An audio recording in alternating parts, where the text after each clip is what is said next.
The Gloriana set by ThebeMoon. Read by Ella Mabella. Chapter 40. Unraveli. Hermione was becoming unglued. It was mid-afternoon on Monday, and she was no closer to breaking up with Theo. She couldn't believe it. She began her day so decisive and well-organized, with a script and a plan and even a scheduled time after potions.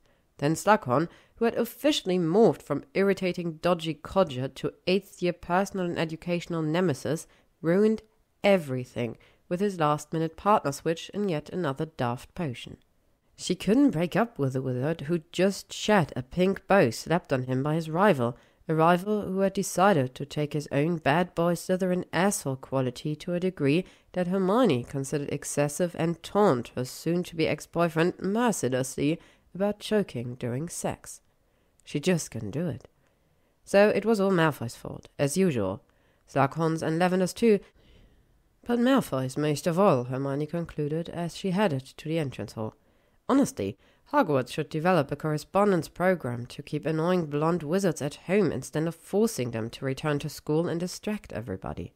Now, instead of concentrating on her nudes this year with the help of a supportive, if rather mysterious boyfriend who actually followed her study guides, she was running all over the castle to find said boyfriend so she could break up with him.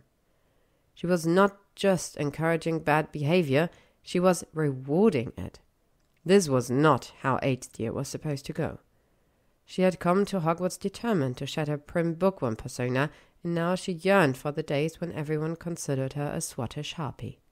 2 months into the term, and she was a violent loon with man-hating jewelry who would soon be, if she continued her current mad trajectory, carrying on some sort of open relationship with the former Death Eater who betrayed the school and almost killed Dumbledore. It didn't bear thinking of. Worse yet, she was proving entirely incompetent at implementing phase 1 of her dastardly plan. She'd missed her allotted time windows after potions and lunch, so now she was heading to Hagrid's hut during her free afternoon period, no data today, to catch Theo before he left his Care of Magical Creatures class. She would not be thwarted again. She arrived at the hut to see Hagrid still teaching, his huge back to Hermione, the students in front of him practically catatonic. Some of them were actually asleep. This was unusual, especially this time of year. The half-giant usually brought in a monster or two around Halloween, and this year he'd arranged to ship in 3 baby hydras from Greece. Just 4 feet tall, but very dangerous, each one with 3 fire-breathing heads. Hermione had helped Hagrid with the import paperwork, hoping to Godric someone at Magical Customs in Dover would have the sense to forbid them entry. Her prayers were somewhat answered with the little hydras detained at the customs house, not because they were deadly dangerous, but because each hydra was considered 3 individual monsters rather than a single unit, part of a new creature standardization metric, and thus requiring 3 separate certificates per hydra. Hermione had been torn between irritation at the inadequate instructions on magical customs forms and relief that the horrid creatures were someone else's problem down south. Still, Hermione soon learned if the hydras had been allowed to arrive at Hogwarts, then Hagrid wouldn't have brought out a few trays of flubberworms to study instead. And then Theo wouldn't have gotten bored and wandered off to the lake and gotten himself caught by Ernie Macmillan. Ernie was, of course, thrilled to run across Theo on Hogwarts grounds without a prefect. The Hufflepuffs sent a student to inform McGonagall, who sent back word that Theo was to go immediately to the Slytherin dungeons. Hermione heard the whole story from the squeaky mice, who she found fooling around in Hagrid's pumpkin patch. The first years had had the whole exchange between the 2 older wizards while searching for more squeaky flowers by the lake. Bertie had been a student Ernie sent to McGonagall. Now the children wanted to know why the head boy disliked Mr. Nott so much and why Miss Granger's name was mentioned. Percival wanted to know why Mr. Nott kept talking about 10-cent breasts. "I can't imagine," Hermione lied coolly, "but I hope you've all learned what can happen when one is unkind to others." "Yes, it's very sad," Imogen piped up. "Poor Mr. Nott was just trying to give advice about using the storage room properly, and now he has to stay in his room until dinner time." The rest of the squeaky mice agreed that Mr. Macmillan was very ungrateful. Hermione could only sigh. She considered Theo's punishment perfectly reasonable. None of this would have happened if he hadn't bullied Ernie so much, or wandered off during the flubberworm lesson, or duelled Malfoy in the bloody first place. No, What Hermione objected to was that Theo's little escapade meant she had to walk back to the castle and brave the Slytherin dungeons and that horrid snake charmer if she wanted to break up with him in a timely manner. A disillusionment charm wouldn't fool the portrait. Undaunted, Hermione headed to the dungeons, stopping by a girl's bathroom on the way to set herself in order. Her hair, so beautifully braided that morning by Ginny's talented fingers, was now a bushy mess, and her clothes were rumpled and dirty from her time in the pumpkin patch with the squeaky mice. She put her clothes to rights with her wand, but emerged from the bathroom still feeling ruffled. She hated taking decisive action with unstyled hair. Her appearance certainly didn't impress the snake charmer or his snake. The charmer sniffed at Hermione disdainfully, again refusing to send word to Theo, and wouldn't let the snake go either. That gave her no other option but loiter around the Slytherin entrance, praying that a somewhat friendly face would come by instead of Astoria, Shudder, or even Malfoy. The gods for once took pity on her, offering deliverance in the form of Pansy. "Now then, Granger," Pansy said, letting her in. She had changed out of her school uniform and wore a frilly, low-cut dress with a matching cloak embroidered with her signature flower. Her black hair was held back with a pink ribbon, and she looked very pretty despite the narrow-eyed, beady stare of hers. "I don't know how you did it, but you've managed to make everything worse.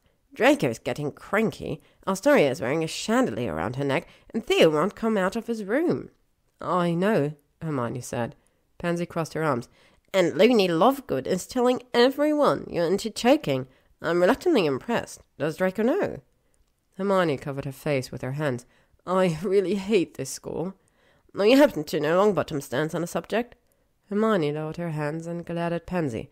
"That's a hard no on that. If you're going to keep chasing poor Neville, there will be no choking. Or orgies," she added. "You've discussed orgies with Longbottom?" Pansy asked, arching an eyebrow. "Still waters."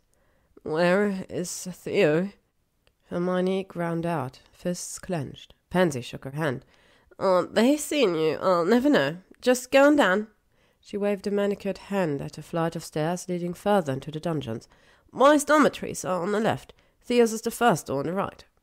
The Slytherin dormitory halls looked much like Gryffindor's, except for the green and silver tapestries depicting smarmy-looking wizards and witches ruling or fighting or plotting or backstabbing or whatever. Hermione knocked on Theo's door rather tentatively, her courage ebbing, and at Theo's board, "Come in," she took a deep breath and entered, praying he was fully dressed. He was, but only just. Nobody could look more sinful than a Slytherin stretched out on a sofa. Theo's white uniform shirt was untucked and unbuttoned, revealing thick dark hair down to his belt. His shoes were off, and he held a glass of what looked like siren scotch in one broad hand. His head was tilted back slightly, revealing a 5 o'clock shadow and a muscled neck. His eyes were closed. "I say, if you're back for—" "It's me," Hermione said hurriedly, trying not to look. It didn't seem right to ogle Theo when she was about to. And then there was his— "Hermione!" Theo sat up, green eyes wide. "How did you even get in here?" I need to talk to you," she stammered. "But I can—" No, come in." Theo was on his feet now, setting his scotch on a jade coaster. He strode forward, and suddenly she was staring at her chest close up, his musky scent surrounding her. She had the door shut behind her and felt her bag slide off her shoulder. "This is brilliant," he said in her ear, his voice impossibly deep. "You are brilliant." He bent his head and gave Hermione a warm kiss that sent gentle ripples through her. How did she get herself into such a situation? "We have to talk," she breathed against his mouth. Theo's hands covered hers, drawing her palms up to his chest and to that soft hair, and his lips moved to her throat. "Why don't you talk?" he rumbled. "And now—" "Theo," Hermione repeated. She shouldn't be here. This was a terrible idea. How could they have such a conversation alone in his bedroom? Malfoy would go spare if he saw her. "Theo, is there somewhere else we could go?" "Afraid not, Hermione," Theo said with a smirk. "I'm confined to quarters. If you want to talk to me, you'll have to stay." He released her and padded over to his desk, pouring another drink. "Here," he said, handing it to her. Hermione gulped down half the glass. It was only 2 in the afternoon, but frankly, she needed it. The room was furnished in dark wood, and expected silver and green, with 2 large underwater windows looking out at the Great Lake. She edged over to Theo's desk, admiring his neat scrolls and parchment, his quills neatly lined up in a row. A photo in a silver frame displayed a fairy-tale castle in high mountains, flags flapping and trees stirring. "My grandmother's castle," Theo said beside her. A smaller frame held the oval picture of a young witch with black hair who smiled sweetly at Hermione. "My mother." "She's beautiful," Hermione said, finishing her drink in one gulp and placing the glass on a silver tray.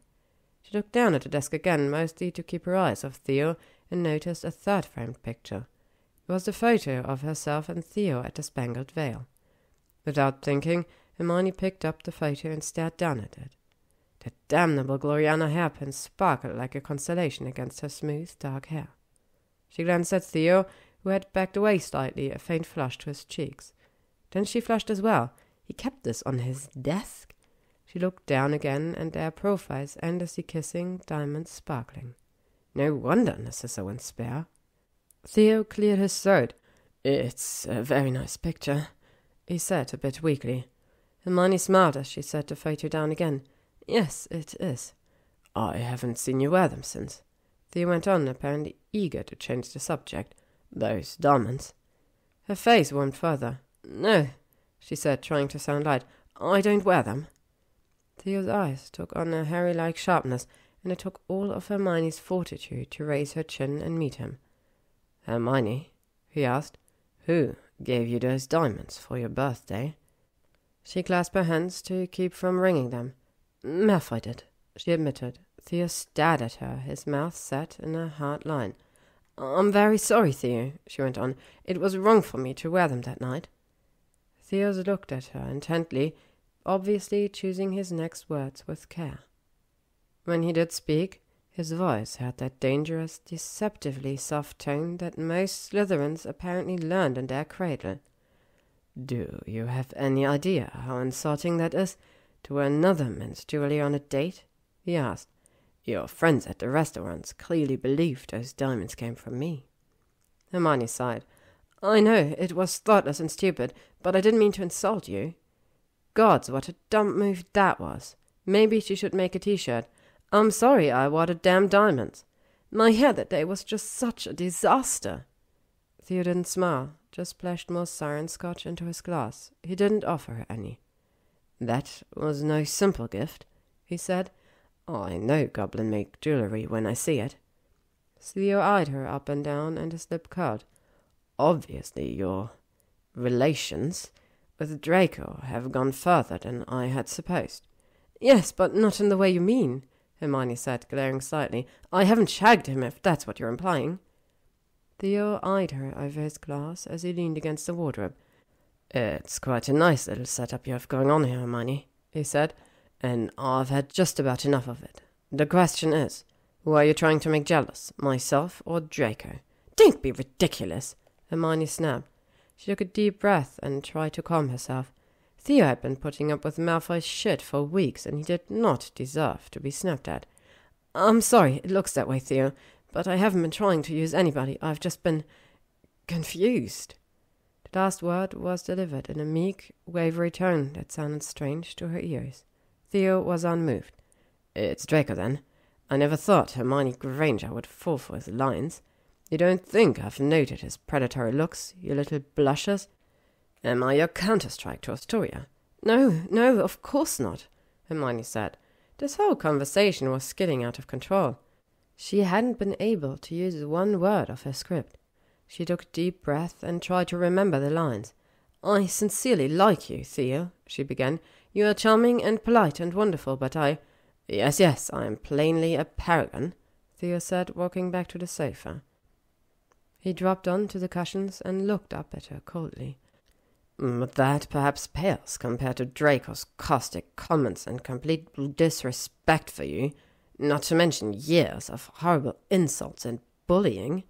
He took a sip of his drink. "Remember, I shared his dormitory for years. I know how he spoke of you."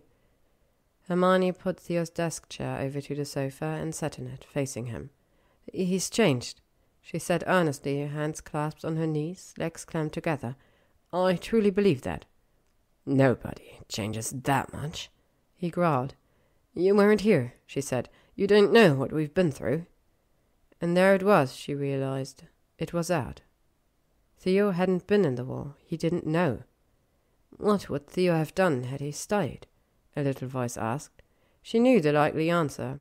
He had admitted it himself at the Spangled Veil.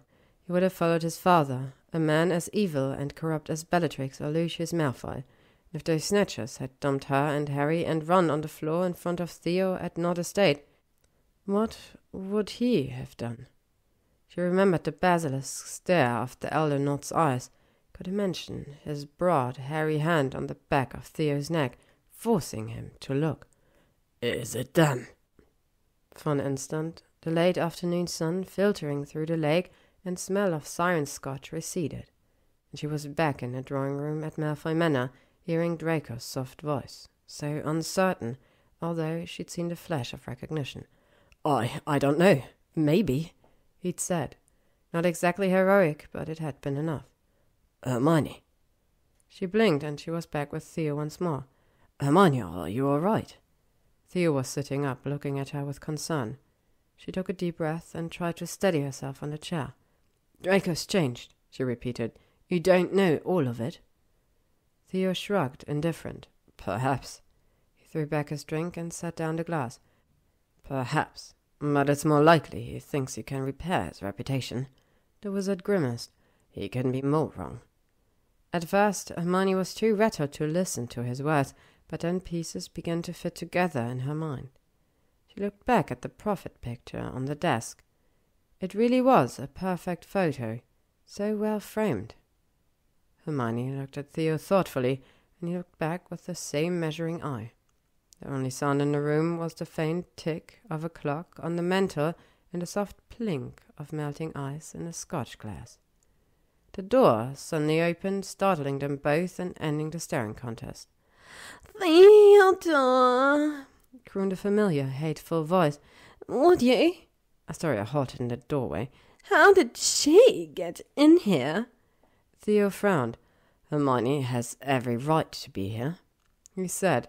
He picked up Hermione's hand and kissed it, never taking his eyes off Astoria. Astoria remained in the doorway, looking down at them as if she smelled something nasty. She'd taken off her tie, and her shirt was half unbuttoned to better display the Malfoy choker. Pale blue eyes flickered between Hermione and Theo. "Have you seen Blaise?" she asked Theo. "No," Theo said shortly, retaining Hermione's hand.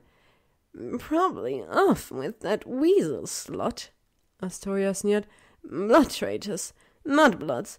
Next I expect Gregory to turn up with a hag." "Why is that, Dolores?" Hermione asked. "Are you chasing God too?"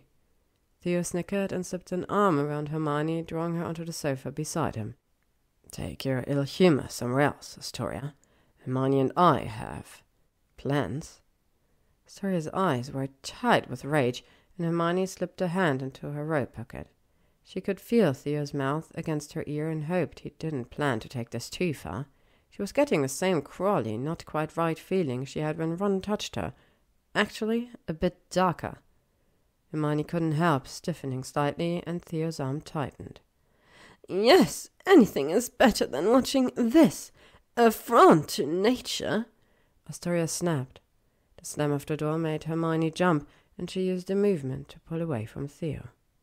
He leaned back on the sofa, frowning. "Oh, I'm sorry you had to hear that." Hermione just shrugged. "She'll pay for that crack about Ginny." Another silence fell, but instead of staring, Hermione and Theo avoided each other's eyes. Then Hermione gathered her Gryffindor courage and spoke. "Theo," she turned to face him, one hand on the sofa back. "Did you tip off Rita Skeeter about our dinner?" It was a shot in the dark, but looking at Theo's face, it was a good one. Hermione had given some thought to Skeeter's presence at the Spangled Veil on that particular night. Again, she didn't believe in coincidences. "I thought the tone of the prophet piece was a little off," Hermione continued, her eyes holding Theo's. "The headline and lead were sensational enough, war hero and Death Eater's son. But let's discuss the last paragraph." That little aria to the redemption of Theodore Nott? A selfless philanthropist rejecting his family's past prejudices? Theo leaned forward. Now, Hermione, I can explain. Don't bother, she said. Perhaps I was using you, although Godric knows I wasn't doing it on purpose. But you were trying to use me as well for my muggle blood, my hero status, and my brains. I really do admire you, Theo said, but I wouldn't be a Slytherin if I didn't take advantage of opportunities. And I wouldn't be a Gryffindor if I didn't despise you for it, Hermione said boldly. A muscle twitched in Theo's jaw. Strong words there, Hermione. They were strong words, but she didn't regret them. That was no spur of the moment, this might look good decision, Theo, she said. You planned this, and took me there, and served me up to that vile woman. Hermione turned away and clenched her fists. I'll never. Oh, no, Theo said sternly. He rose to his feet, his dark brows drawn. Don't you dare, Hermione. If you want to end this because you think you're in love with Draco, that's one thing, but don't you dare try to end this in a fit of Gryffindor morality. You can't forgive one man for years of horrific treatment, not to mention an attack on the entire school and your own torture in his home, and then turn around and cast me out because I owed a fucking reporter. Hermione also stood, stepping closer and crowding him a bit. Theo didn't back away, but he did look wary. This isn't about him, Theo. This is about you and me. We've been together for what, a month? You say I've fallen for Draco's lines. Well, right now all I have are your lines, plus your bullying of Ernie and scheming with Skeeter and your little vanishing act Friday night. What Theo Nott fabulousness am I exactly missing here? Have I seen you do anything that didn't directly benefit you? Theo's face was red with anger. You're right, you don't know me, and you obviously don't care to do so. And I'm beginning to know you too well, and this isn't entirely pretty. Well, I wasn't being put on this earth to be fucking pretty, Hermione spat, her temper fully ignited. I'm here to change this world, not decorate it. Go find another muggle-born to fix the name your father trashed. And the fact that you think you can put on your fancy ring and sweep through the wizarding world like nothing ever happened just shows you don't understand the war at all. Theo's glare deepened, and for an instant Hermione was in the Department of Mysteries again, but she brutally pushed the memory down. Theo was not his father. None of us are the same, she went on in a gentler voice. We're all trying to piece ourselves back together, and I'm telling you, the war changed him. Theo moved away and began to pace. He stopped near one of the bedposts and turned to face her. From what I've seen, he hasn't changed enough, he said. I've known Draco all my life. Yes, I'll admit, I've seen some differences this year. But a few first-year groupies and a sudden obsession with a muggle-born do not make a redemption, and it concerns me that you can't see that. Hermione blinked at him. Theo's face, a mixture of distaste and worry, looked so much like Harry's, and his words were Harry's words as well. And how did the sincerity of Malfoy's possible redemption become the central topic here anyway? It wasn't anywhere in her script. I know, and I understand, she said, touched by Theo's obvious concern. He brightened and stepped closer, running a hand lightly on her arm. Hermione cleared her throat. Was he ever going to button down that bloody shirt? Hermione, he said in that rumbling tone, you were never just an opportunity to me. I was captivated when I first saw you on that sofa at the Gryffindor party. Both hands were on her arms now. You are a vision in gold. I couldn't see anyone else. I couldn't think of anyone else. He smiled softly, pulling her closer. You felt something too, I know it. Yes, I did, Hermione said, but she was stepping away, sliding out of his arms and nearly falling over the chair she'd been sitting on. But that isn't enough. I can't be with you anymore. What you and I have isn't real. But it's real with Draco. Theo's face was all harsh lines now. Yes, she repeated softly. Images fluttered behind her eyes. Draco, the sneering boy, the gaunt ghost in 6th year, the Death Eater staring into Harry's swollen face. But she also saw the man on the Hogsmeade platform lowering his wand and rolling his eyes at the sight of her. The brilliant scholar counting seconds and potions. The fallen angel in infirmary. The reluctant mentor to his Hufflepuffs. The glamorous rake. And finally, Draco's pale, perfect, pinning face in that dim second-floor corridor. She focused again on Theo, trying to imagine him pleading brokenly with her as Draco had. Don't be angry. Don't shut me out. But she couldn't. Hermione swallowed. Yes, it's real with Draco. It's so real it hurts. Theo shook his head. You may think so, he said, but I refuse to believe that you're so twisted now that only a Death Eater can understand you. He stepped closer. Hermione, let me help you. I don't need your help, she said steadily. As I told you the night of the party, I don't need another run in my life.